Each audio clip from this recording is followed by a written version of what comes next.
نعمرهم. بالنسبه للبنات المقادير واش عندي، درتها بلي عادي كما لي نعرف نديرو سابقا، ما درتش فيه غير نشا. دوك نحط لكم الرابط تاع اسفل الفيديو.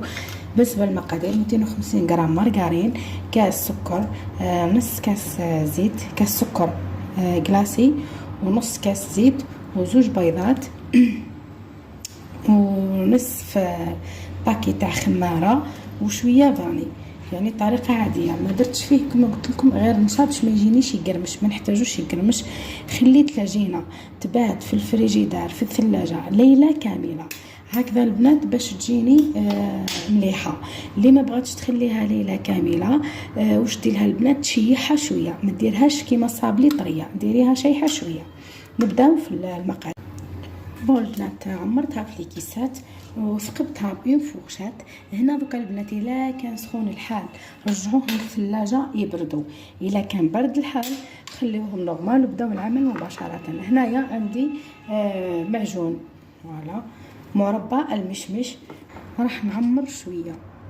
هنا البنات ما نكثرش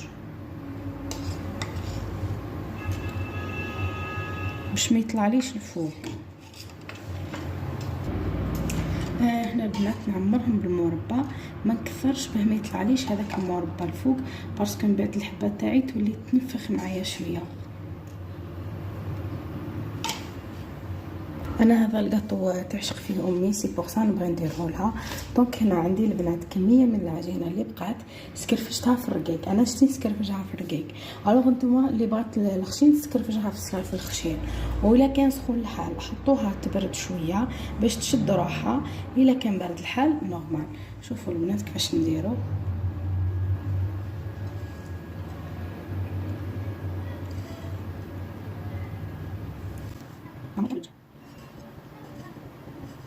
هنا البنات بعد ما قلت لكم برشت العجينه بهذا الببشره البراشه المهم البنات هنايا من بعد شوفوا واش تحط. هذه العجينه الفوقانيه لازم تزيدوا لها شويه فرينه باه تشيح، باه تجي يابسه التحتانيه هكا باش تجي فيها هذيك القرمشه. وهنا تحطوها في الثلاجه مده زينه، يعني ربع ساعه نورمال. من بعد تهبطوها من الثلاجه ديريكت للفرن تشعلونه من تحت على يعني 180 درجه يطيب من تحت.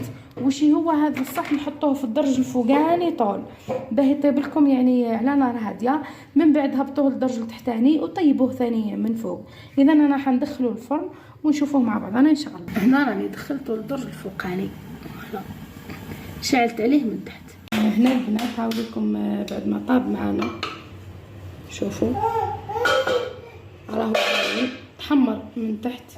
هنا كيفاش حتى عرفتوا بلي طاب من تحت، جوست بدا يحمر شويه على لي بوردور، عرفتوا بلي طاب. دونك زدت شعلت له من فوق على نار هاديه، خليته يطيب باش يطيب كامل. هنا نخليه يبرد تماما ونديمو ليه.